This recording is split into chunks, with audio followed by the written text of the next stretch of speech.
Hello बच्चों। Last lecture में हम लोग डिस्कस कर रहे थे न्यूक्लियर रिएक्टर के बारे में। तो हमने आपको बताया था न्यूक्लियर रिएक्टर एक प्रकार से एक डिवाइस है जिसके अंदर कंट्रोल्ड चेन रिएक्शन के थ्रू एनर्जी डेवलप की जाती है। ठीक, controlled nuclear fission chain reaction के थ्रू एनर्जी डेवलप की जाती है। ठीक, और जो एनर्जी डेवलप की जाती है उसका हम लोग अपने डिफरेंट पर्पसेस के लिए यूज़ कर सकते हैं। आप इससे पावर जनरेट कर सकते हो न्यूक्लियर पावर प्लांट में। आप इससे पावर जनरेट करके आप न्यूक्लियर सबमरीन बना सकते हो, न्यूक्लियर कैरियर बना सकते हो, मीन्स जो बड़े बड़े सीप होते हैं उनको बना सकते हो।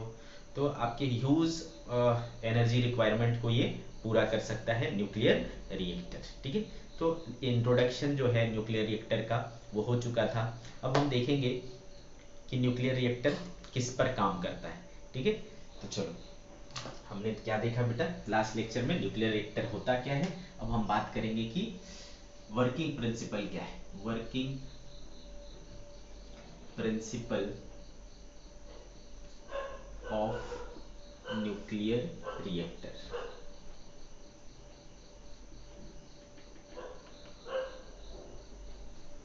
ठीक है, तो बेटे ये काम करता है nuclear fission reaction, controlled chain reaction of nuclear fission. ठीक है, इस पर जो है आपका न्यूक्लियर रिएक्टर काम करता है। ठीक है, न्यूक्लियर फिजन रिएक्शन का कंट्रोल्ड वाला फॉर्मेट आप यूज करते हो और बनाते हो क्या, न्यूक्लियर रिएक्टर। अब हम बात करेंगे कि न्यूक्लियर रिएक्टर का कंस्ट्रक्शन कैसे होता है। ठीक है, construction of nuclear reactor.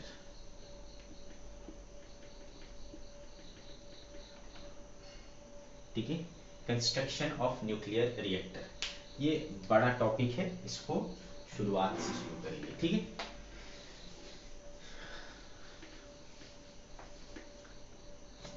Construction of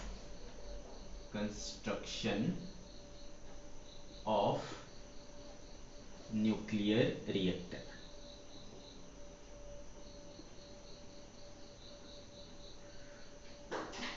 ठीक है, तो देखो इसमें जो सबसे इंपॉर्टेंट चीज होता है वो होता है फ्यूल रॉड। क्या, फ्यूल रॉड। ओके, ये सबसे इंपॉर्टेंट चीज होता है। मीन्स जो फिजनेबल है ना, फिजनेबल मतलब जिसमें फिजन हो सकता है। कौन सा, न्यूक्लियर फिजन। ठीक है, यानी एक हैवी न्यूक्लियर जो ब्रेक होने के लिए रेडी हो। ठीक है, जिसको आप ब्रेक कर सकते हो। ठीक है, तो न्यूक्लियर फिजन होने लायक जो मटेरियल होगा, यानी फिजनेबल मटेरियल जो होगा, उसको हम यहाँ पर क्या करेंगे, फ्यूल रॉड के रूप में यूज करते हैं। ठीक है, एग्जाम्पल के तौर पर यूरेनियम 235, प्लूटोनियम, पोलोनियम, थोरियम, ये सब जनरली क्या होते हैं, फिजनेबल मटेरियल होते हैं। फ्यूल रॉड के रूप में हम इनको यूज कर सकते हैं। ठीक है, तो यहां हम लिख सकते हैं बेटा कि फ्यूल रॉड में fissionable material are taken as fuel rod. For example, uranium, plutonium, thorium etcetera. ठीक है, यूरेनियम, प्लूटोनियम, थोरियम एटसेट्रा, ये सब को हम लोग क्या करते हैं, फ्यूल रॉड के रूप में यूज करते हैं। ठीक है, फ्यूल रॉड के बाद हम लोग, ठीक है, तो फ्यूल रॉड इस तरीके से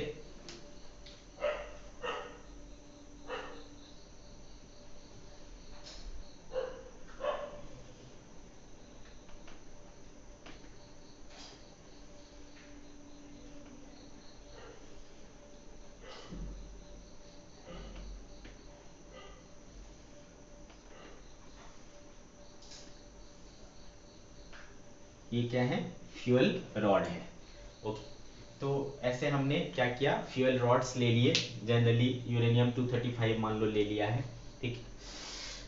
इसके बाद हम लोग लेते हैं फ्यूल रॉड के बाद कंट्रोल रॉड। कंट्रोल रॉड, अब आपको पता है कि जब हम किसी न्यूक्लियर रिएक्शन को स्टार्ट करते हैं, ठीक है, न्यूक्लियर फिजन रिएक्शन को स्टार्ट करते हैं तो हमको क्या करना पड़ता है, एक स्लो मूविंग न्यूट्रॉन को, ठीक है, एक स्लो मूविंग न्यूट्रॉन यानी मॉडरेट एनर्जी वाले एक न्यूट्रॉन को, है ना, यूरेनियम के न्यूक्लियस पर दे मारना होता है, मतलब उसको बम्बार्ड करना होता है, ठीक है। एक न्यूट्रॉन स्लो मूविंग है, मॉडरेट एनर्जी वाला है, वो जा करके न्यूक्लियस को हिट करता है और फिर आगे का रिएक्शन होता है, ठीक है।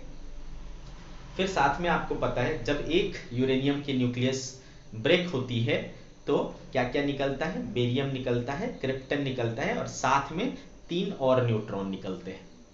वो जो 3 न्यूट्रॉन निकलते हैं वो क्या कर सकते हैं बेटे, अगले 3 यूरेनियम न्यूक्लियस को तोड़ सकते हैं, ठीक है, अगले 3 न्यूक्लियस को तोड़ सकते हैं। फिर वो 3 फिर से क्या करेंगे, 3 जनरेट करेंगे और वो अगले 9 को ब्रेक कर सकते हैं, ठीक है। तो ये अगर इसी वे में आप छोड़ दोगे, खुद से होने दोगे, तो ये जो रिएक्शन है ना वो अनकंट्रोल्ड हो जाएगा, ठीक है। ये रिएक्शन कैसा हो जाएगा, अनकंट्रोल्ड हो जाएगा। तो अगर हमको इस रिएक्शन को कंट्रोल करना है तो हमको क्या करना पड़ेगा, वहां पर जितने न्यूट्रॉन के प्रोड्यूस होने की रेट है, rate of production of neutron जो है उतने के बराबर क्या करना पड़ेगा, rate of loss of neutron करना पड़ेगा। यानी कैपिटल आर जो हमने पढ़ा था कि रिप्रोडक्शन फैक्टर है ना, न्यूट्रॉन का रिप्रोडक्शन फैक्टर या मल्टीप्लिकेशन फैक्टर है, उसको क्या होना चाहिए, 1 होना चाहिए। तब आपका जो रिएक्शन है वो क्या होगा, स्टीडीली चलता रहेगा, कांस्टेंट रेट पर चलता रहेगा और आपको लगातार एनर्जी मिलती रहेगी। तो उसके लिए क्या करना पड़ता है बेटा, वहां पर जो नंबर ऑफ न्यूट्रॉन्स है उसको कंट्रोल करना पड़ता है। फॉर कंट्रोलिंग दैट हम लोग क्या करते हैं, कुछ ऐसे मटेरियल को यूज करते हैं जिसके पास ये प्रॉपर्टी होती है कि वो न्यूट्रॉन को क्या कर सकता है, अब्सॉर्ब कर सकता है। तो जितने न्यूट्रॉन को हमें वहां से हटाना है उसको वो क्या कर लेगा, अब्सॉर्ब कर लेगा। तो चूंकि ये रिएक्शन को कंट्रोल करने का काम करता है ये वाला रॉड, इसलिए हम लोग इसको क्या कहते हैं, कंट्रोल रॉड कहते हैं, ठीक है। कंट्रोल रॉड के रूप में हम लोग जनरली बोरॉन या कैडमियम जैसे मटेरियल यूज करते हैं, बिकॉज कि बोरॉन और कैडमियम के पास ऐसी प्रॉपर्टी होती है कि वो क्या कर सकता है, न्यूट्रॉन को एब्सॉर्ब कर सकता है, ठीक है। तो कंट्रोल रॉड आपको समझ में आ गया। ये कंट्रोल रॉड जो होते हैं वो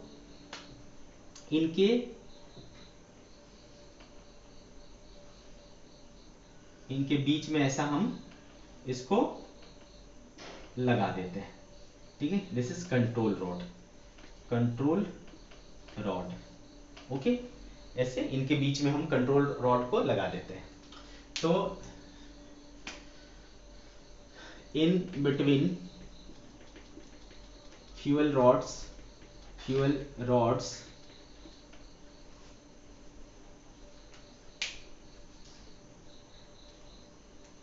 in between fuel rods we use boron or cadmium rod to control the rate of reaction, control the rate of reaction, ठीक है। therefore they are called control rods, ठीक है। कैसे कंट्रोल करता है, आपसे अगर पूछा जाए कि कैसे कंट्रोल करता है, तो इसमें क्या होता है बेटा, इलेक्ट्रॉन को न्यूट्रॉन को एब्सॉर्ब करने की कैपेसिटी होती है ना। these rods have the property to absorb the neutrons, ठीक है। तो प्रोडक्शन तो उस रिएक्शन में खुद ही होता है, प्रोडक्शन तो खुद ही होता है।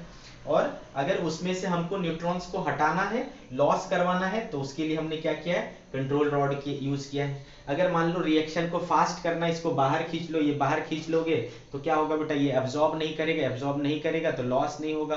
ठीक है बेटा, तो रिप्रोडक्शन फैक्टर क्या हो जाएगा, बढ़ जाएगा आपका, और रिएक्शन फास्ट हो जाएगा, है ना। अगर आप चाहते हो कि जो है इसको स्लो डाउन करना है तो इसको अंदर डाल दो। ठीक है, अंदर डालोगे तो ये क्या करेगा बेटा, न्यूट्रॉन्स को एब्जॉर्ब करने लगेगा, है ना। नंबर ऑफ अवेलेबल न्यूट्रॉन्स घट जाएंगे तो रिएक्शन क्या हो जाएगा, स्लो डाउन हो जाएगा।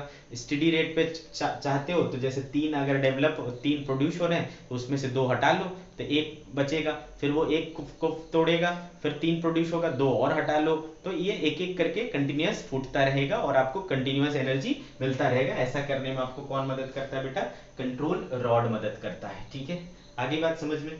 तो ये कंट्रोल रॉड, फ्यूल रॉड, ये 2 टर्म तो अपने को समझ में आ गए। ठीक है, तीसरा टर्म है बेटा, तीसरी चीज है वो है मॉडरेटर। मॉडरेटर, ठीक है, क्या होता है मॉडरेटर, इसको समझते हैं। देखो, अब यहां पर जो न्यूट्रॉन जनरेट हुआ है, न्यूट्रॉन जो जनरेट हुआ है, अच्छा आपको पता है कि न्यूक्लियर फिजन रिएक्शन मैंने दिखाया था आपको कि जैसे यूरेनियम 235 है, ठीक है, इसका एटॉमिक नंबर कितना होता है, 92। इसमें क्या करना होता है, अपने को एक न्यूट्रॉन को बम्बार्ड करना होता है। तो इससे क्या मिलता है बेटा, आपको बेरियम मिलता है, क्रिप्टन मिलता है और 3 न्यूट्रॉन मिलता है। ठीक है, प्लस एनर्जी मिलता है। ठीक है, तो आप देखोगे इसका क्या होता है बेटा, 56, 36, 144 एंड 89। ठीक है, ऐसा होता है, आप देख रहे हो। तो ये जो न्यूट्रॉन जो है ना इस रिएक्शन को स्टार्ट कर रहा है, ठीक है, ये न्यूट्रॉन इस रिएक्शन को स्टार्ट कर रहा है, ये जब इससे हिट होगा तो ये सारी चीजें होंगी। ठीक है, तो जो न्यूट्रॉन है उसके पास एक सर्टेन अमाउंट ऑफ एनर्जी होनी चाहिए। ठीक है, और मतलब वो जो एनर्जी है न्यूट्रॉन के पास, वो ना तो बहुत कम चाहिए ना तो बहुत ज्यादा चाहिए। ठीक है, ना तो बहुत कम चाहिए ना तो बहुत ज्यादा चाहिए। आगे बात समझ में, यानी इसको कहते हैं मॉडरेट एनर्जी न्यूट्रॉन चाहिए। ठीक है, मॉडरेट एनर्जी न्यूट्रॉन जब इसको हिट करता है तो ये रिएक्शन कंप्लीट होगा। अब देखो, तो न्यूट्रॉन यहाँ पर आपको 2 जगह दिख रहा है, एक ये जो रिएक्शन करवा रहा है और यहाँ पर प्रोडक्ट में भी न्यूट्रॉन्स दिख रहे हैं, 3 न्यूट्रॉन दिख रहे हैं। ठीक है, तो ये जो 3 न्यूट्रॉन जनरेट हुए, जो प्रोडक्ट में न्यूट्रॉन आए हैं, वो एनर्जी क्या कर सकता है, आगे के रिएक्शन को कैरी आउट कर सकता है, आगे के रिएक्शन को आगे बढ़ा सकता है। ठीक है, लेकिन समस्या क्या है कि जो नए न्यूट्रॉन्स बने हैं ये, ठीक है, ये जो प्रोड्यूस हुए हैं नए न्यूट्रॉन्स, वो उसके पास एनर्जी काफी ज्यादा होती है। ठीक है, 2 मेगा इलेक्ट्रॉन वोल्ट के रेंज का एनर्जी उसके पास होता है। इतनी एनर्जी अगर उस न्यूट्रॉन के पास रहेगा तो वो क्या कर पाता है, वो रिएक्शन को कंटिन्यू नहीं रख पाता, वो मतलब फिजन नहीं करवा पाता है। तो हमको क्या करना होता है, उसके एनर्जी को कम करना होता है, उसके स्पीड को स्लो डाउन करना होता है। ठीक है, उसके एनर्जी को मॉडरेट करना होता है। तो उसको एनर्जी को मॉडरेट करने के लिए, है ना, हम एक मटेरियल यूज करते हैं, कोई मटेरियल यूज करेंगे जिसको क्या कहा जाता है, मॉडरेटर। तो what is the purpose of moderator. अगर आपसे कोई पूछे कि कंट्रोल रॉड का क्या पर्पस है, तो रेट ऑफ रिएक्शन को कंट्रोल करना। सिमिलरली मॉडरेटर का क्या पर्पस है, तो मॉडरेटर का पर्पस है जो न्यूट्रॉन्स डेवलप हुए हैं, प्रोड्यूस हुए हैं, प्रोडक्ट में जो न्यूट्रॉन्स आए हैं, उनके स्पीड को स्लो डाउन करना, उसके एनर्जी को मॉडरेट करना, ताकि वो आगे फर्दर रिएक्शन में पार्टिसिपेट कर सके। ठीक है, तो इसको कहते हैं मॉडरेटर। आप समझ गए होंगे मॉडरेटर क्या होता है बेटा। ठीक, तो मॉडरेटर के रूप में हम लोग या तो वाटर या फिर ग्रेफाइट यूज करते हैं। ठीक है, तो ये जो आपका फ्यूल रॉड है, ठीक है, ये आपका क्या हो गया बेटा, फ्यूल रॉड हो गया, फ्यूल रॉड। ठीक है, तो मॉडरेटर में हमने वाटर और graphite material, water or graphite are used to slow down the produced neutron so that its energy becomes moderate and suitable for further reaction. ठीक है, रिएक्शन होने के लिए शर्त क्या है कि जो न्यूट्रॉन है जो बम्बार्ड होंगे उनकी एनर्जी मॉडरेट होनी चाहिए। तो ये मॉडरेट करने में मदद करता है। और क्या यूज करते हैं हम लोग, ग्रेफाइट या फिर वाटर। ठीक है, ग्रेफाइट या फिर वाटर। आगे बात समझ में हम लोग को। ठीक है, तो ये इसके जो चारों तरफ है वहां पर क्या होता है, ये मॉडरेटर रहते हैं। ठीक है,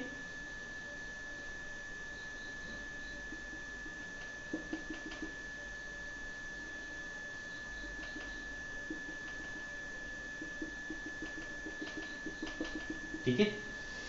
अब ये मॉडरेटर हो गया बेटा।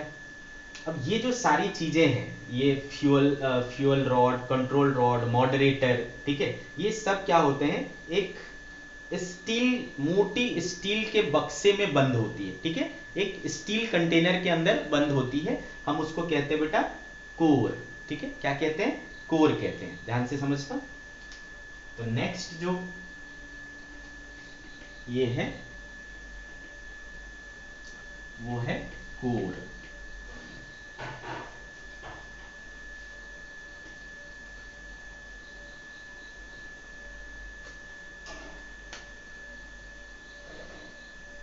Core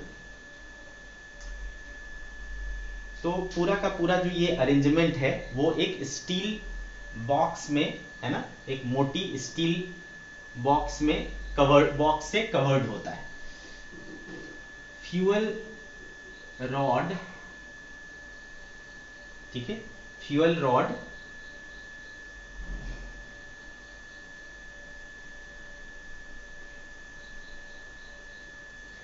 are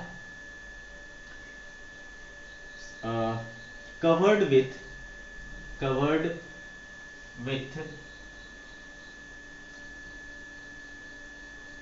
thick steel box known as core। ठीक है, तो ये पूरा जो सिस्टम है वो एक कोर में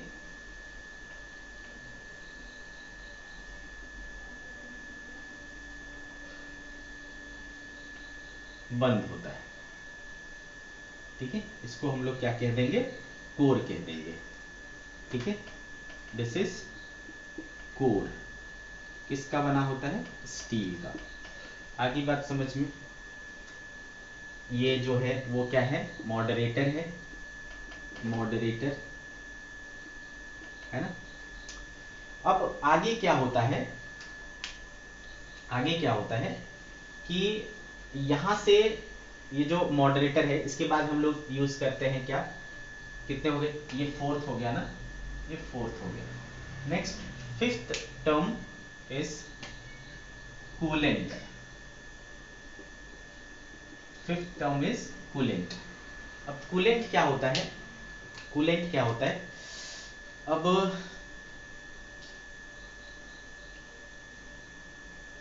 जब यहां पर रिएक्शन होगा, ठीक है, जब यहां पर न्यूक्लियर रिएक्शन होगा तो आपको पता है न्यूक्लियर रिएक्शन में बहुत भारी मात्रा में क्या होता है, एनर्जी निकलती है, हीट निकलता है।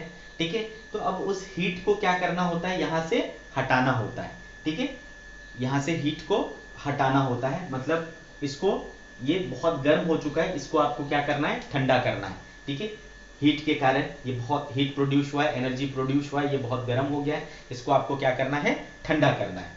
तो ठंडा करने के लिए हम लोग क्या करते हैं, एक मटेरियल यूज करते हैं जो कि क्या कहलाता है, कूलेंट कहते हैं।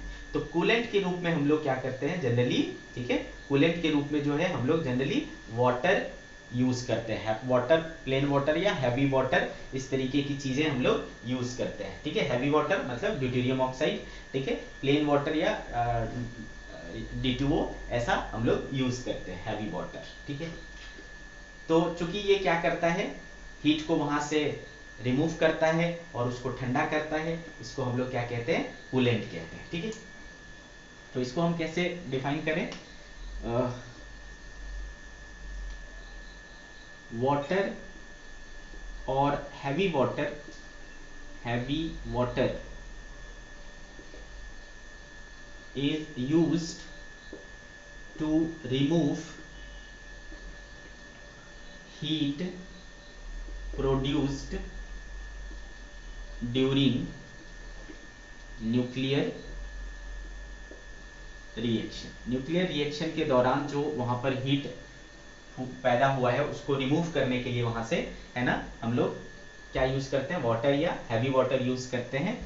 इट इज कॉल्ड, ऐसे मटेरियल को हम लोग क्या कहते हैं, कूलेंट कहते हैं। तो इसका मतलब कूलेंट के रूप में हम लोग, है ना, वाटर या हैवी वाटर यूज कर सकते हैं। ठीक है, वाटर या हैवी वाटर यूज कर सकते हैं। जनरली हम लोग प्रेशराइज्ड वाटर यूज करते हैं। ठीक है, तो ये हो गया कूलेंट। ओके, तो यहां से जो कूलेंट है ना, वो क्या करेगा,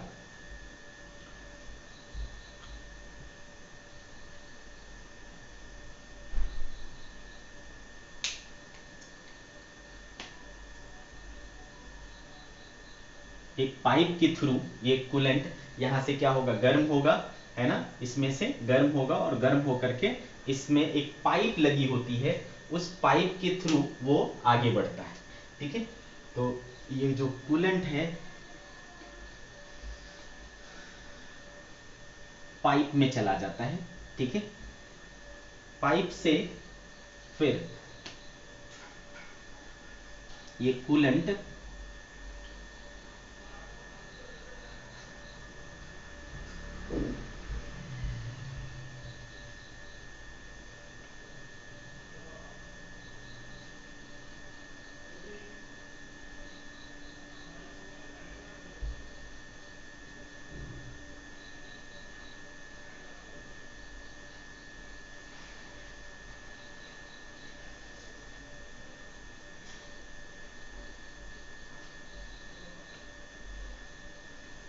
ऐसा एक हीट एक्सचेंजर में जाता है।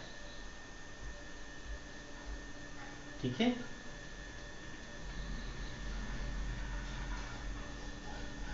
हीट एक्सचेंजर में,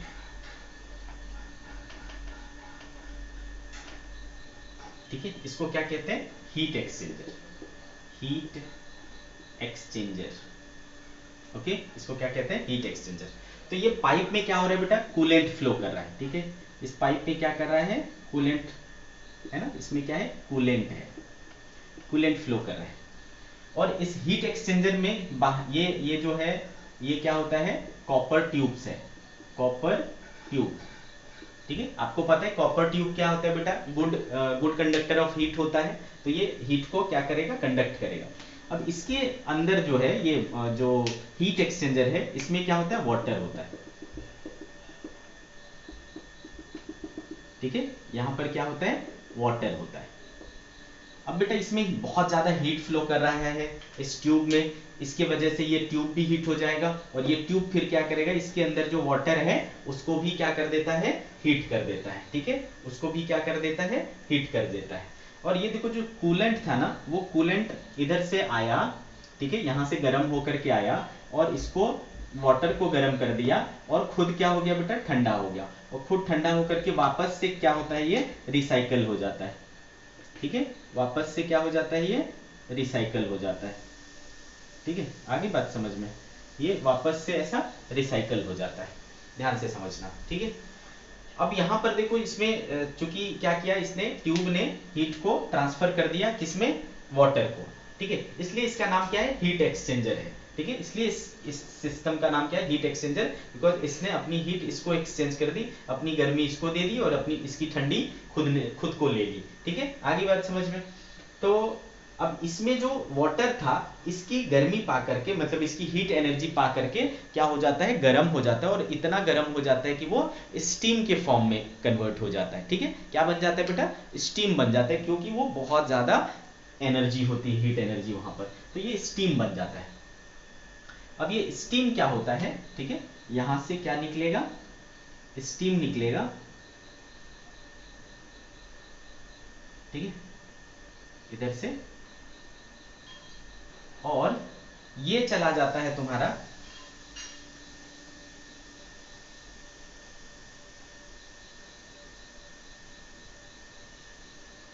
टरबाइन चैम्बर में। कहां चला जाता है बेटा? टरबाइन चैम्बर में।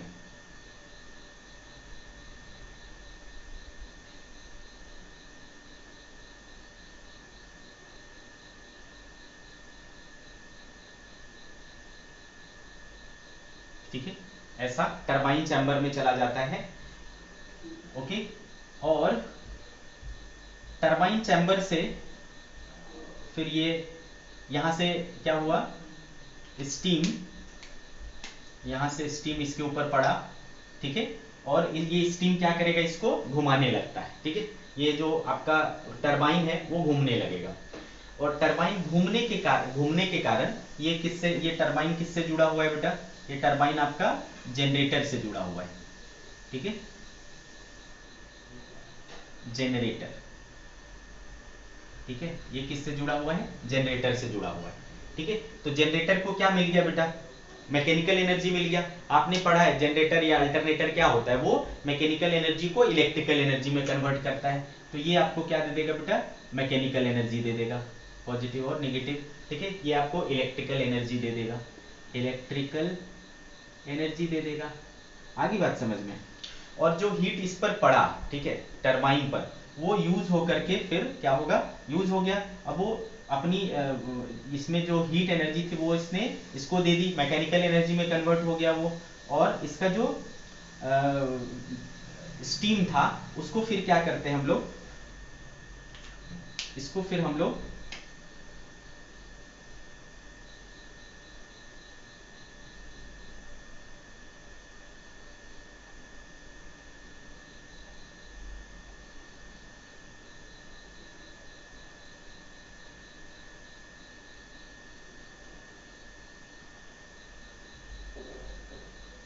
फिर से एक चैम्बर से गुजारते हैं। ठीक है, फिर से एक चैम्बर से गुजारते हैं जिसको कहते हैं कंडेंसर। ठीक है, जिसको क्या कहते हैं? कंडेंसर। अब ये क्या करता है, यहां से यूज्ड वाला जो स्टीम है वो इधर से गुजरता है। इसमें क्या होता है? कूल वाटर होता है, कोल्ड वाटर। ठीक है, इसमें क्या होता है? कोल्ड वाटर होता है। तो ये कोल्ड वाटर क्या करता है? स्टीम को ठंडा कर देता है। ठीक है बेटा, वो कोल्ड वाटर स्टीम को क्या कर देता है? ठंडा कर देता है, यानी कंडेंस कर देता है, और वो वापस से क्या हो जाता है बेटा? वाटर में कन्वर्ट हो जाता है। फिर से ये वाटर क्या होगा, इसमें जाएगा, फिर से स्टीम बनेगा, तो ये वाटर रिसाइकल हो जाता है। ठीक है, ये वाटर क्या हो जाता है? रिसाइकल हो जाता है। तो ये आपका पूरा का पूरा क्या है? न्यूक्लियर रिएक्टर है। ठीक है, पूरा का पूरा आपका न्यूक्लियर रिएक्टर है। ठीक है, मैं फिर से बोल रहा हूं आपको क्या क्या चीजें हैं इसमें। पहली चीज क्या थी बेटा? पहली चीज क्या थी? फ्यूल रॉड था। ठीक है, फ्यूल रॉड क्यों चाहिए बेटा आपको? क्योंकि उसी में न्यूक्लियर फिजन रिएक्शन होगा और एनर्जी जनरेट होगा। ठीक है, तो ये पर यहाँ पर आपको फ्यूल रॉड की जरूरत है। फ्यूल रॉड के रूप में आप यूरेनियम, प्लूटोनियम, थोरियम ऐसी चीजें यूज कर सकते हो। अब उसके रेट ऑफ रिएक्शन को कंट्रोल करने के लिए आप एक मटेरियल यूज करोगे जिसको आप क्या कहोगे? कंट्रोल रॉड कहोगे। कंट्रोल रॉड के रूप में आप क्या यूज कर सकते हो? चाहे तो आप कैडमियम रॉड या बोरोन रॉड ऐसी चीजें यूज कर सकते हो। ठीक है, इसके अलावा हम क्या, यहाँ पर जो न्यूट्रॉन जनरेट होता है, न्यूट्रॉन जो प्रोड्यूस होता है during the nuclear fission reaction, उसकी एनर्जी काफी ज्यादा होता है, वो बहुत ज्यादा एनर्जेटिक होता है। बट फॉर फर्दर रिएक्शन आपको क्या चाहिए? मॉडरेट एनर्जी न्यूट्रॉन चाहिए। ठीक है, तो उस मॉडरेट एनर्जी न्यूट्रॉन करने के लिए क्या यूज होता है? मॉडरेटर यूज करते हैं, एक मटेरियल यूज करते हैं जो वाटर या ग्रेफाइट के रूप में होता है। वो क्या करता है? जो पैदा हुआ है न्यूट्रॉन, उसकी एनर्जी को स्लो डाउन कर देता है, मॉडरेट एनर्जी न्यूट्रॉन बना देता है जो फर्दर रिएक्शन करने के लिए अवेलेबल होगा। ठीक है, अब यहाँ जो हीट प्रोड्यूस होता है उस हीट को वहां से हटाने के लिए क्या यूज होता है? वाटर यूज होता है, जिसको कूलेंट कह सकते हैं। अब वो कूलेंट क्या होता है? एक पाइप के थ्रू, है ना, एक पाइप कॉपर ट्यूब्स के थ्रू एक हीट एक्सचेंजर में जाता है। हीट एक्सचेंजर में क्या होता है? पानी होता है, ये अपनी हीट से इस पानी को क्या कर देता है, गर्म कर देता है और उसको स्टीम बना देता है। फिर वो स्टीम एक पाइप के थ्रू क्या होता है, एक टरबाइन चैम्बर में जाता है, टरबाइन के ऊपर पड़ता है और टरबाइन को क्या करने लगता है, घुमाने लगता है। टरबाइन को घुमाने लगता है तो टरबाइन को क्या मिल गया बेटा, मैकेनिकल एनर्जी मिल गया। और ये टरबाइन किससे जुड़ा रहता है, from the shaft of the generator. ठीक है, जनरेटर को क्या मिल गया भाई, मैकेनिकल एनर्जी। आपको पता है कि जनरेटर को अगर मैकेनिकल एनर्जी मिल गया तो वो क्या करेगा, उसको इलेक्ट्रिकल एनर्जी में कन्वर्ट कर देगा, तो आपको इलेक्ट्रिसिटी जनरेट हो जाता है। साथ ही साथ जो यूज्ड अप स्टीम है उसको एक कंडेंसर के थ्रू गुजारा जाता है। कंडेंसर में क्या होता है, ठंडा पानी होता है, वो स्टीम को क्या कर देता है, कंडेंस कर देता है, वापस से वाटर फॉर्म में ले आता है और वो वाटर फिर से हीट एक्सचेंजर में चला जाता है और ये साइक्लिंग रिसाइक्लिंग हो जाती है। तो वाटर की भी रिसाइक्लिंग हो जाती है, कूलेंट की भी रिसाइक्लिंग हो जाती है। ठीक है, और फ्यूल रॉड आपको टाइम टू टाइम बदलना होता है। इसके अलावा ये जो पूरा का पूरा कोर है, मतलब फ्यूल रॉड वगैरह है, इसको हमने क्या करके रखा है, एक इसमें बंद करके रखा है, क्या बोलते हैं, क्या बोलूं, एक ऐसे स्टील, बहुत मोटी स्टील के बक्से में बंद करके रखा है। क्यों, क्योंकि जो न्यूक्लियर रिएक्शन होता है, ठीक है, न्यूक्लियर रिएक्शन होता है, न्यूक्लियर जो यूरेनियम वगैरह है वो एक रेडियो एक्टिव मटेरियल है। ठीक है, इसमें जो बाई प्रोडक्ट्स निकलते हैं, रेडिएशंस निकलते हैं, वो हमारे लिए क्या होते हैं, काफी खतरनाक होते हैं। वो अगर हमारे एटमॉस्फेयर में आ जाएंगे तो वो बहुत नुकसान कर सकता है, लोगों की जानें जा सकती है ना, बहुत तरह के एडवर्स इफेक्ट होते हैं। ठीक है, तो इससे बचाने के लिए हम लोग क्या करते हैं, इसको बहुत मोटी, है ना, कंक्रीट वॉल से ढक देते हैं। ठीक है, बहुत मोटी कंक्रीट वॉल से ढक देते हैं। ठीक है, 10 फुट 12 फुट चौड़ी ऐसी। ठीक है, तो इसको फिर हम लोग एक और मोटी वॉल से ऐसा हम लोग इसको बांध दे, ये कर देते हैं, बंद कर देते हैं। ठीक है, इसमें हम लोग क्या करेंगे बेटे, ब्रिक्स वगैरह से इसको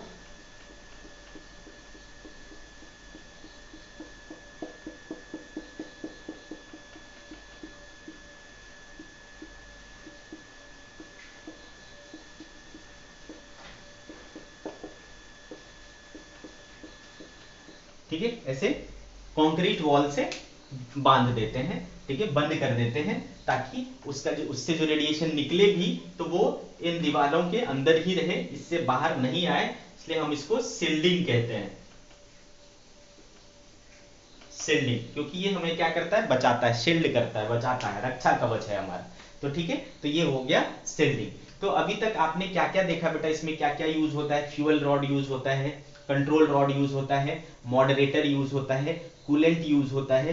इसके अलावा आपने क्या क्या देखा बेटा, इसके अलावा आपने देखा हीट एक्सचेंजर, फिर आपका टरबाइन चैम्बर, फिर आपका कंडेंसर। ठीक है, ये सारी चीजें भी यहाँ पर यूज हो रहे हैं। ठीक है, तो डायग्राम आपने नोट कर ली है, 3-4 पॉइंट्स लिख लिए थे, और आगे की पॉइंट्स लिख लेते हैं। इसको लिए हमको ये मिटाना पड़ेगा।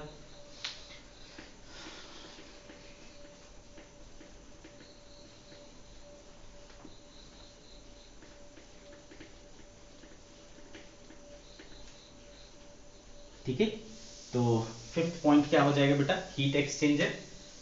5th point is heat exchanger. ठीक है, तो हीट एक्सचेंजर में क्या करता है बेटा, कूलेंट अपनी हीट से, है ना, स्टीम प्रोड्यूस करता है। शॉर्टकट में बोलूं तो in the heat exchanger, in the heat exchanger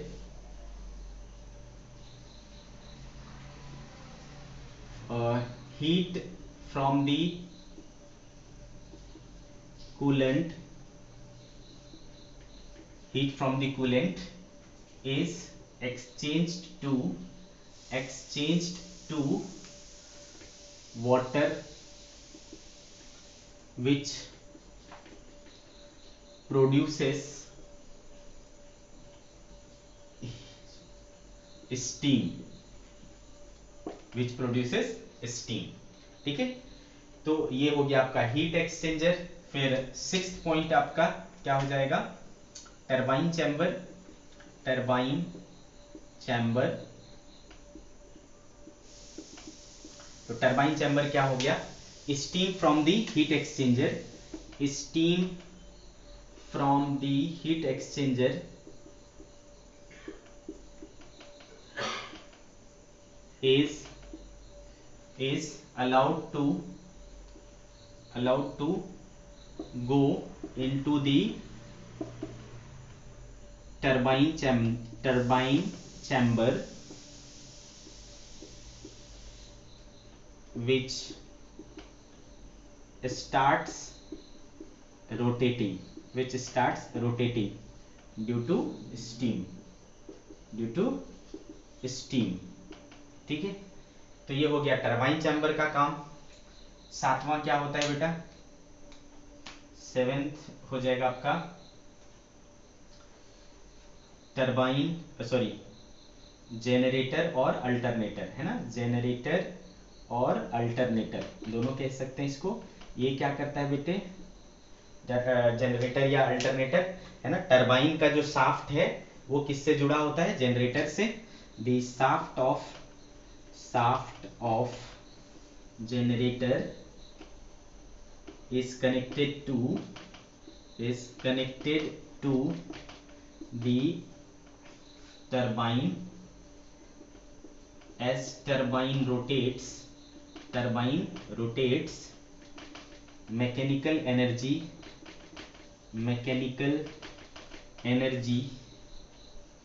of turbine is converted into electrical energy, है ना, converted into electrical energy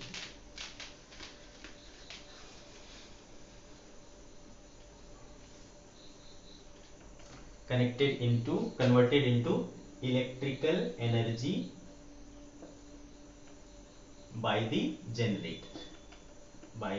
generator।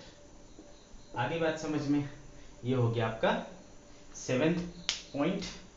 8th क्या हो जाएगा बेटा, कंडेंसर। तो कंडेंसर क्या करता है, यूज्ड अप स्टीम, जो टरबाइन चैम्बर में स्टीम यूज हो गया, used up steam from the turbine chamber is passed through the condenser, due to which steam condense into water and is recycled back into the heat exchanger। वापस से उसको heat exchanger में भेज दिया जाता है। तो ये कंप्लीट प्रोसेस है आपका किसका बेटा, न्यूक्लियर रिएक्टर का। आपका जो न्यूक्लियर रिएक्टर है वो इस तरीके से काम करता है। क्लियर है बच्चे?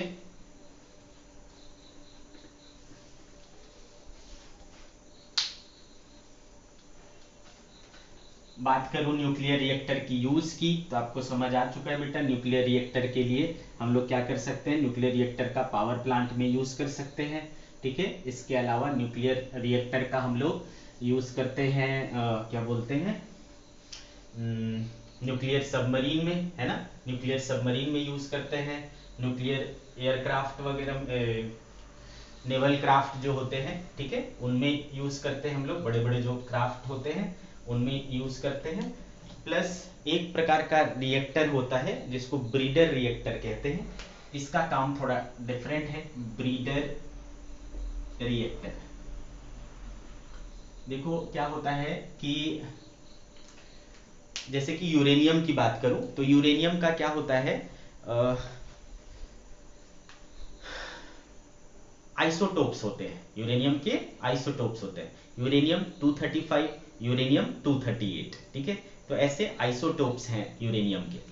इसमें से यूरेनियम जो 235 है वो फिजनेबल है, यूरेनियम 238 फिजनेबल नहीं है। ठीक है, तो जो नेचर में यूरेनियम पाया जाता है उसमें से ज्यादातर जो परसेंटेज है वो यूरेनियम 238 की है। ठीक है, यूरेनियम 238 की है जो फिजनेबल नहीं है डायरेक्टली, ओके। और जो फिजनेबल यूरेनियम 235 है वो ओनली 0.7% है, 0.7% ओनली। तो क्या करा जाता है कि जो यूरेनियम 238 है उसको फिजनेबल यूरेनियम 235 में कन्वर्ट किया जाता है, या कोई और भी अदर एलिमेंट है उसको फिजनेबल फॉर्म में लाने के लिए, ठीक है, कुछ रिएक्शन कराने पड़ते हैं, ठीक है, कुछ रिएक्शन कराने पड़ते हैं। तो जिस डिवाइस में आप ये वाला काम करते हो जिससे कि आपको फिजनेबल ये मिल सके, मटेरियल मिल सके, जिसको आप न्यूक्लियर रॉड की है ना, फ्यूल रॉड के तौर पर आप अपने न्यूक्लियर रिएक्टर में यूज कर पाओ, है ना, ऐसे रिएक्टर को क्या कहते हैं, ब्रीडर रिएक्टर कहते हैं, ठीक है, ओके। और जब यूरेनियम 238 से हम यूरेनियम 235 ये कर लेते हैं, ठीक है, इसको कहते हैं इनरिच्ड यूरेनियम, ठीक है, क्या कहते हैं, इनरिच्ड यूरेनियम, ओके। तो बेटा ब्रीडर रिएक्टर एक स्पेशल टाइप ऑफ रिएक्टर है, it is a special type of reactor, it is a special type of reactor, special type of reactor in which non-fissionable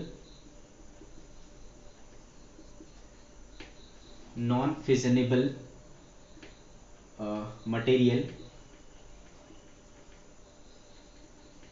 is converted into fissionable form, फिजनेबल form, इसको कहते हैं हम लोग breeder reactor. तो आपको समझ में आ गया होगा ब्रीडर रिएक्टर क्या होता है। तो ब्रीडर रिएक्टर भी एक प्रकार का न्यूक्लियर रिएक्टर ही है, इसमें हम लोग ऐसा करते हैं, ठीक है, ओके। तो चलो ये रिएक्टर का काम हो गया बेटा। तो इस प्रकार से कुल मिलाकर के जो आपका न्यूक्लियर फ्यूजन रिएक्शन है वो पार्ट कंप्लीट हुआ। अगेन मैं आपको रिपीट कर दूं, न्यूक्लियर रिएक्शन क्या होता है समझ चुके थे। न्यूक्लियर रिएक्शन दो प्रकार के, nuclear fission reaction and nuclear fusion reaction. अभी तक हम लोग न्यूक्लियर फिजन रिएक्शन पढ़ रहे हैं, जिसमें क्या होता था, एक हैवी न्यूक्लियाई टूट करके दो हल्के न्यूक्लियाई में बट जाते थे और स्टेबिलिटी को गेन करने की कोशिश करते थे। इस दौरान बहुत बड़ी मात्रा में एनर्जी निकलती है। ये चेन रिएक्शन के फॉर्म में होता है। इस चेन रिएक्शन को आप कंट्रोल कर सकते हो, कंट्रोल करोगे तो कंट्रोल्ड चेन रिएक्शन कहलाएगा, और इसमें जो एनर्जी निकलेगी वो कंट्रोल कर सकते हो आप, और उसका कुछ कंस्ट्रक्टिव यूज कर सकते हो। बट अगर आपने इसको अनकंट्रोल्ड वे में होने दिया, इस पर आपने कंट्रोल नहीं किया, तो ये इतना ज्यादा एनर्जी बहुत छोटे समय में देगा कि आप उसको हैंडल नहीं कर सकते, कंट्रोल नहीं कर सकते, और ये एटम बम का रूप धारण करेगा, ठीक है, एटम बम के तौर पर काम करेगा। जब आप कंट्रोल्ड चेन रिएक्शन को यूज करते हो तो ये न्यूक्लियर रिएक्टर के में काम आता है, और जब अनकंट्रोल्ड के रूप में यूज करते हो तो ये एटम बम बन जाता है, ठीक है। तो ये रही कहानी न्यूक्लियर फिजन की, ठीक है, ओके। न्यूक्लियर फिजन का सबसे बेस्ट एग्जांपल न्यूक्लियर रिएक्टर में, और न्यूक्लियर रिएक्टर क्या होता है वो हमने अभी अभी पढ़ा। अब हम लोग बात करेंगे न्यूक्लियर फ्यूजन रिएक्शन की, ठीक है, जो another important type of nuclear reaction है।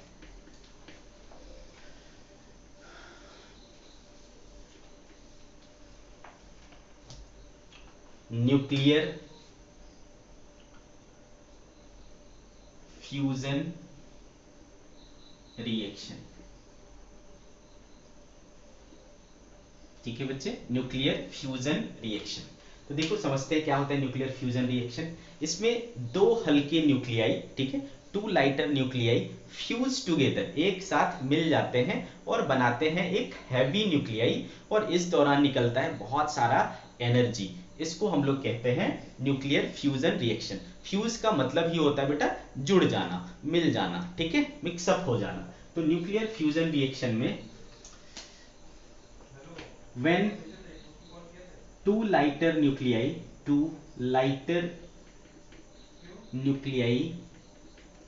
fuse together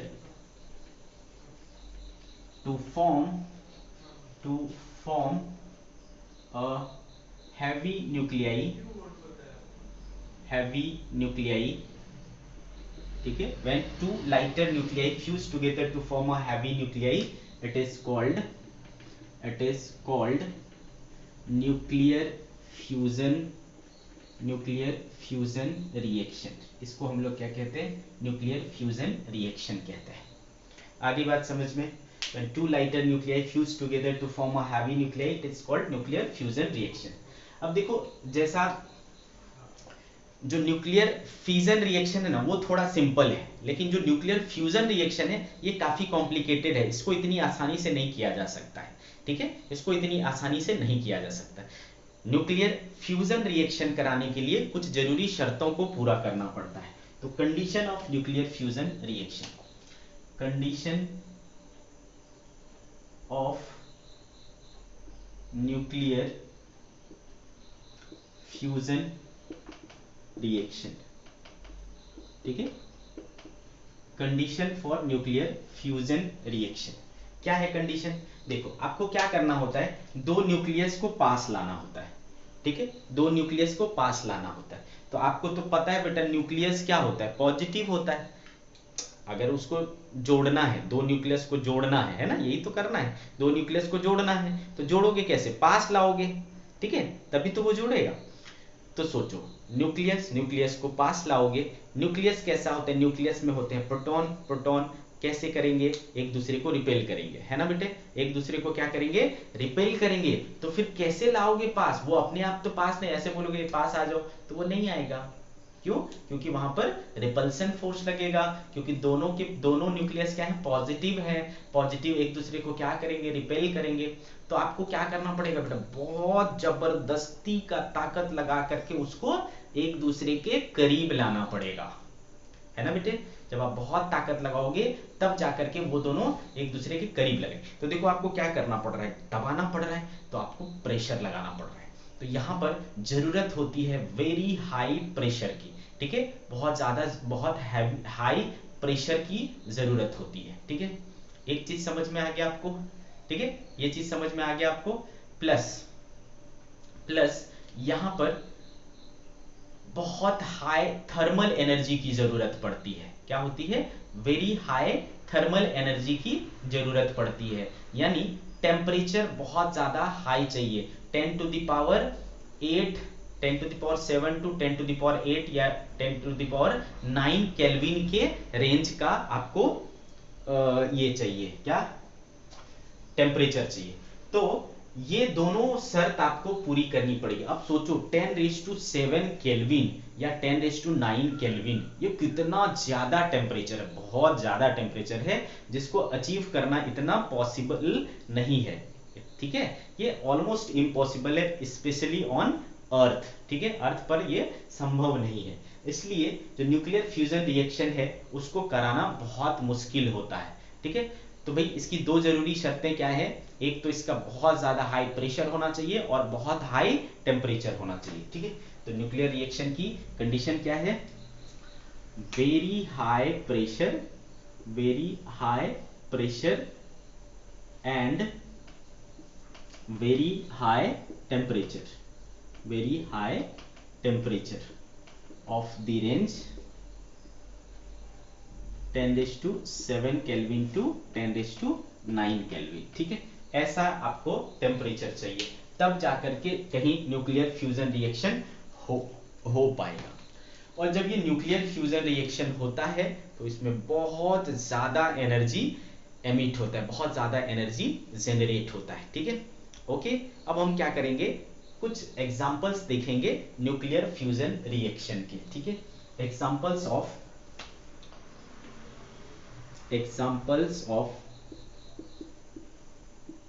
nuclear fusion reaction. ठीक है, न्यूक्लियर फ्यूजन रिएक्शन के अगर हम एग्जांपल देखना चाहें, ओके, तो आपने सुना है कि हाइड्रोजन के आइसोटोप्स होते हैं। ठीक है, H11, H12 और H13। इसको क्या कहते हैं बेटा, ड्यूटेरियम कहते हैं। अगर मान लो एक ड्यूटेरियम दूसरे ड्यूटेरियम के साथ, है ना, हमने अगर ये जरूरी शर्तें पूरी कर दी और इन दोनों को फ्यूज कराया, ठीक है, न्यूक्लियर फ्यूजन कराया, तो ये क्या बना लेगा बेटा, ये बना लेगा आपको H, ये क्या बना लेगा आपको He2 3, ठीक है, ये क्या बना लेगा He2 3, नहीं ठीक है, सॉरी ये बना लेगा आपको ट्रिटियम, है ना, ये वाला बना लेगा। ओके, अब देखो है ना, दो ड्यूटेरियम मिला करके क्या बना लिया, एक ट्रिटियम बना लिया, ठीक है। अब देखो यहां पर आपको ना तो ये बैलेंस हो रहा है ना तो ये बैलेंस हो रहा है क्या, ठीक है। तो इसके साथ क्या निकलेगा, इसके साथ निकलेगा आपको एक, ठीक है, इसको बैलेंस करने के लिए आपको एक प्रोटॉन निकलेगा H11। अब देखो बैलेंस हुआ क्या, यस 1 1 2 हो गया और 2 2 4 हो गया, यहां पर भी 4 हो गया। इसके साथ आपको निकलता है एनर्जी कितना बेटा, 4 मेगा इलेक्ट्रॉन वोल्ट की, ठीक है, कितनी एनर्जी रिलीज होती है, 4 मेगा इलेक्ट्रॉन वोल्ट। फिर अब ये जो पैदा हुआ है ट्रिटियम H13, वो एक ड्यूटेरियम के साथ मिलकर के क्या बनाएगा, ये बना लेगा आपको He24, ठीक है, ये क्या बना लेगा आपको He24। फिर देखो बैलेंस करने के लिए, ये तो बैलेंस हो गया, 3 2 क्या हो जा रहा है आपका 5 हो जा रहा है, ठीक है, क्या हो जा रहा है 5 हो जा रहा है। तो इसके बदले क्या निकलेगा बेटा, एक न्यूट्रॉन निकलेगा, ठीक है, बात समझ में आ रही, क्या निकलेगा, न्यूट्रॉन निकलेगा। और साथ में क्या होगा, 17.6 मेगा इलेक्ट्रॉन वोल्ट की एनर्जी निकलती है, 17.6 मेगा इलेक्ट्रॉन वोल्ट की एनर्जी निकलती है।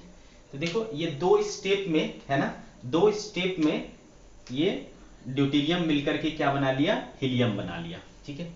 अगर इसके नेट रिएक्शन को देखो, नेट रिएक्शन, तो देखो ये H13 बैलेंस करना आता होगा आपको, ये और ये क्या हो जाएगा बेटा, कैंसिल हो जाएगा, ठीक है, ये और ये क्या हो जाएगा, कैंसिल हो जाएगा। और H13 2He4 और कुछ कट रहा है नहीं, तो आप क्या देख रहे हो बेटा, तीन जो है ड्यूटेरियम मिल करके एक हीलियम बना ले रहा है, साथ में एक प्रोटॉन निकल रहा है, एक न्यूट्रॉन निकल रहा है, और 17.6 प्लस 4 कितना हो गया, 21.6 मेगा इलेक्ट्रॉन वोल्ट निकल रहे हैं, ठीक है। तो 3H12 मिलकर के आपको क्या दे रहे हैं, नेट रूप से He24 plus H11 plus neutron plus 21.6 mega electron volt है, ठीक है।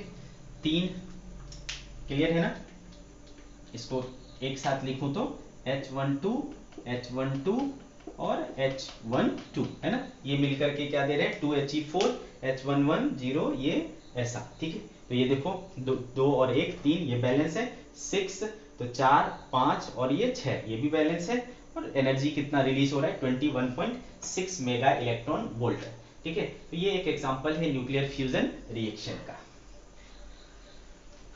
अब आप बोलोगे कि क्या ऐसा हमारे नेचर में होता है, इस प्रकार का कोई रिएक्शन हमारे नेचर में होता है क्या, तो यस, हमारा जो सन है ना, सन सूर्य, ठीक है, वहां पर न्यूक्लियर फ्यूजन रिएक्शन ही होता है, और यही सोर्स ऑफ एनर्जी है सन का, सोलर एनर्जी का जो सोर्स है वो क्या है, न्यूक्लियर फ्यूजन रिएक्शन ही है। क्यों ऐसा, क्योंकि जो हमारे सन का बनावट है, कंस्ट्रक्शन है, उसमें 90% हाइड्रोजन और हीलियम गैसेस होते हैं, ठीक है, 90% हाइड्रोजन और हीलियम गैसेस होते हैं, बाकी के 10% में अदर गैसेस होते हैं, ठीक है।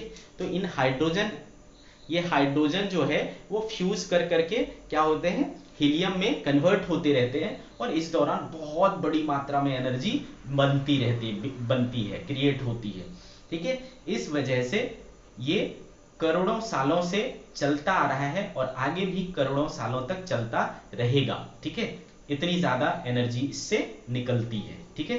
तो हम लोग बात कर रहे हैं सोलर एनर्जी की, सोलर एनर्जी की।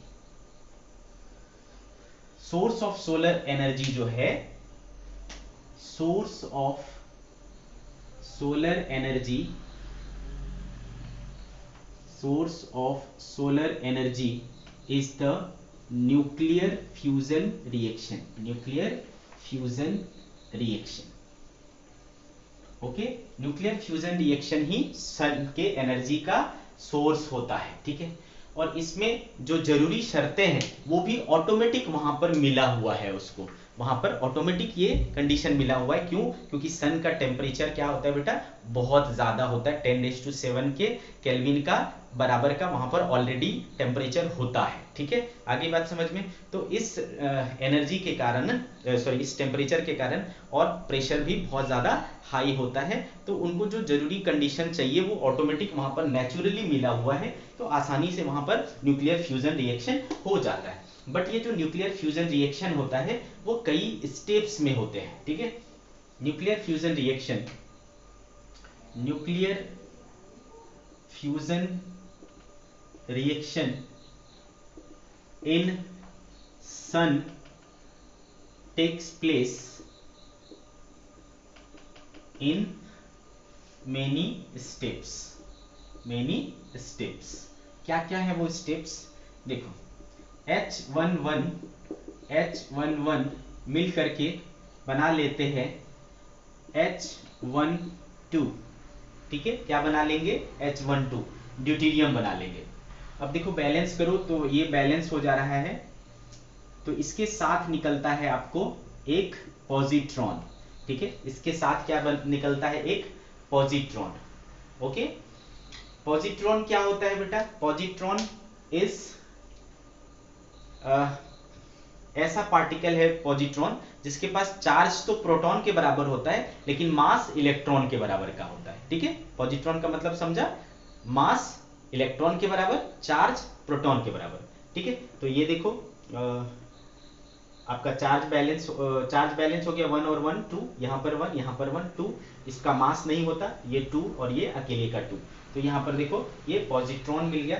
साथ में क्या निकलता है? साथ में आपको निकलेगा एक पार्टिकल, पॉजिट्रॉन के साथ एक पार्टिकल निकलेगा, न्यूट्रिनो बोलते हैं इसको। क्या बोलते हैं? न्यूट्रिनो। क्या होता है न्यूट्रिनो हम आगे सीखेंगे। हमेशा पॉजिट्रॉन के साथ एक एंटी पार्टिकल निकलता है जिसको कहते हैं न्यूट्रिनो। क्लियर है बेटे? इसको हम लोग क्या कहते हैं? न्यूट्रिनो कहते हैं। अच्छे से आपको समझना चाहिए, ठीक है। इसके साथ एक कुछ अमाउंट ऑफ एनर्जी निकलेगा 0.42 मेगा इलेक्ट्रॉन वोल्ट, ठीक है।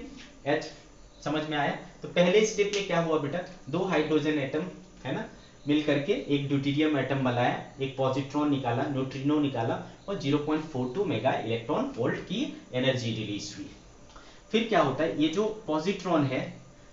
पॉजिट्रॉन है वहां पर एटमॉस्फेयर में बहुत सारे इलेक्ट्रॉन्स होते हैं। ये पॉजिट्रॉन और इलेक्ट्रॉन आपस में मिल जाते हैं, ठीक है। यहाँ जो पॉजिट्रॉन निकला था वो किसके साथ मिल लेता है? एक इलेक्ट्रॉन के साथ मिल लेता है, ठीक है। पॉजिट्रॉन और इलेक्ट्रॉन मिल करके देखो ये क्या हो जाएगा बेटा? जीरो हो जाएगा, है ना। चार्ज क्या हो जाएगा? जीरो, चार्ज गायब हो जाएगा। तो इस रिएक्शन को बोलते हैं पेयर एनिहिलेशन। आगे पढ़ेंगे हम लोग पेयर एनिहिलेशन, ठीक है। इसमें ये पार्टिकल दोनों पार्टिकल डिसअपियर हो जाते हैं और इनका जो मास है वो एनर्जी के रूप में अपीयर होता है। तो गामा पार्टिकल निकलते, गामा रेडिएशंस निकलते हैं, ठीक है। इलेक्ट्रॉन, पॉजिट्रॉन और इलेक्ट्रॉन मिलकर के एक रिएक्शन करते हैं जिसमें क्या होता है? आपको गामा फोटोन निकलते हैं, गामा फोटोन, ठीक है। आगे बात समझ में? गामा रे पढ़े थे ना, गामा रेडिएशन। तो गामा रेडिएशन के फोटोन निकलते हैं और ये हमेशा पेयर में रहेंगे। क्यों पेयर में रहेंगे? मोमेंटम कंजर्वेशन की वजह के लिए, ठीक है। मोमेंटम कंजर्वेशन के लिए ये, ठीक है। तो इलेक्ट्रॉन और पॉजिट्रॉन मिल करके क्या बना देते हैं? ये बना देते हैं क्या? फोटोन बना देते हैं गामा रेस का, ठीक है। गामा रेस का फोटोन बना देते हैं। इसके साथ भी क्या होता है बेटा? एनर्जी रिलीज होती है। कितनी? 1.02 मेगा इलेक्ट्रॉन वोल्ट, ठीक है। कितनी एनर्जी जनरेट होती है? 1.02 मेगा इलेक्ट्रॉन वोल्ट। अब आपका जो H12 है, ठीक है, H12 वो मिल जाएगा किससे?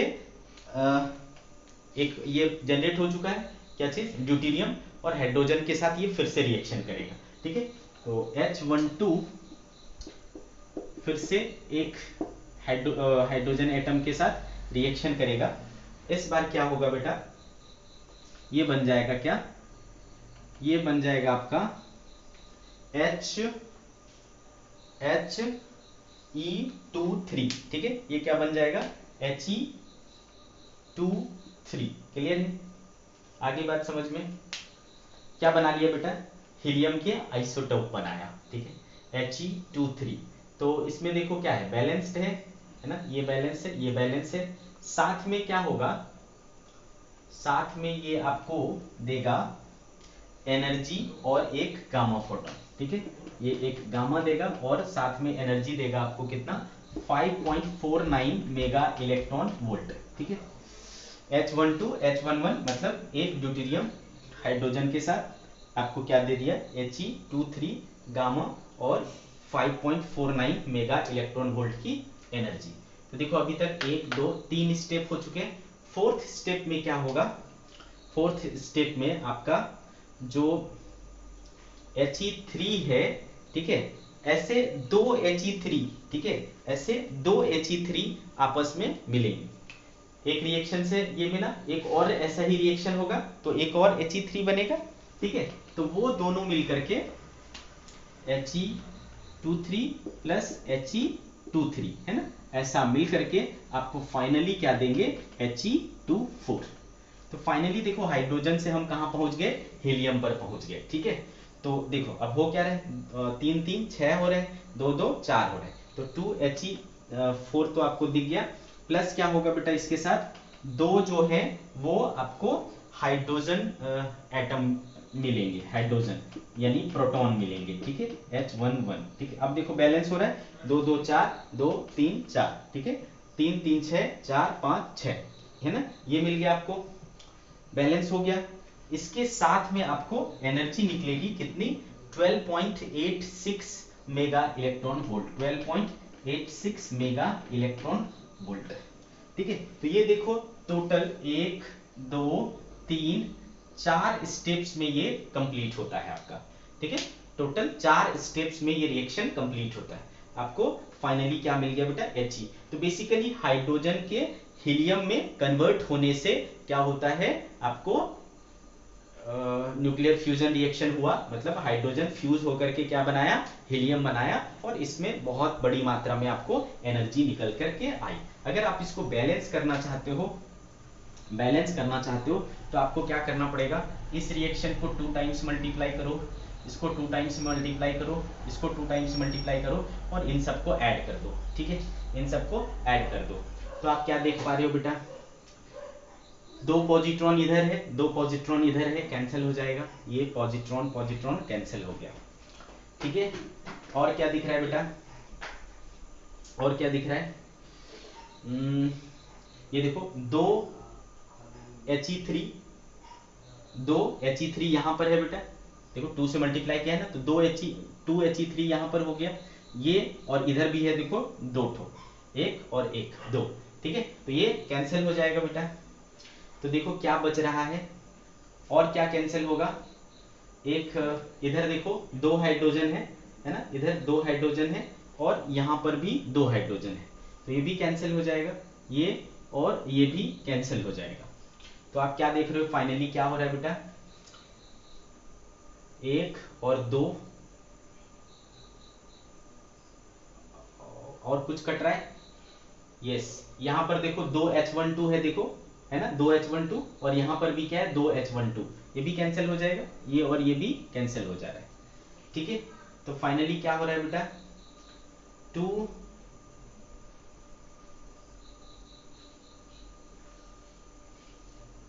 H1 मिलकर के क्या बना रहे हैं हमारे पास, He24, कुछ तो गड़बड़ किया मैंने, क्या गड़बड़ किया,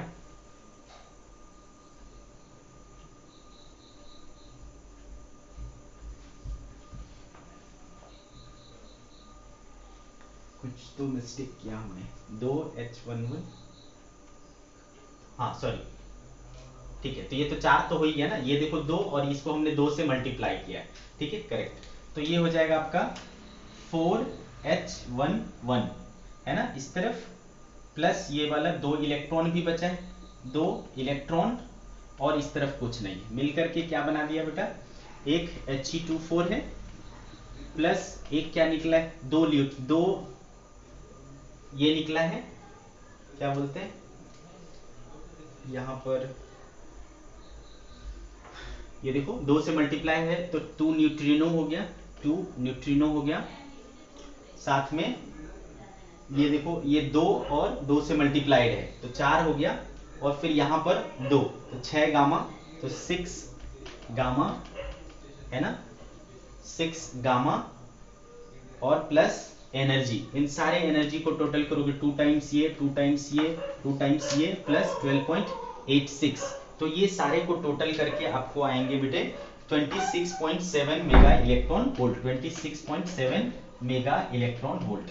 तो ये हुआ आपका फाइनल रिएक्शन, नेट रिएक्शन जो सन में होता है, ठीक है।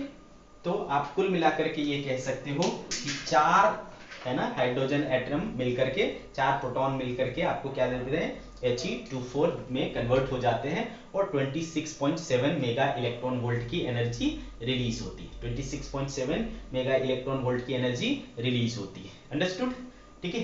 तो ये है बेटा सोलर एनर्जी के प्रोड्यूस होने का reason, solar radiation, solar energy, sun में जो इतनी ह्यूज अमाउंट ऑफ एनर्जी होती है उसका कारण क्या है, न्यूक्लियर फ्यूजन रिएक्शन, जिसमें हाइड्रोजन जो है वो लगातार हीलियम में कन्वर्ट होता रहता है और बहुत बड़ी मात्रा में एनर्जी रिलीज होती है, ठीक है, ओके। तो इस प्रकार से आपका जो न्यूक्लियर रिएक्शन वाला पार्ट है वो कंप्लीट होता है, ठीक है। दोनों प्रकार के रिएक्शन हमने डिस्कस कर लिए है ना, न्यूक्लियर फिजन भी और न्यूक्लियर फ्यूजन भी, ओके, ठीक है। तो आज की सभा यहीं समाप्त करते हैं बच्चों, कल फिर दूसरी चीजें देखेंगे, ठीक है, बाय बाय।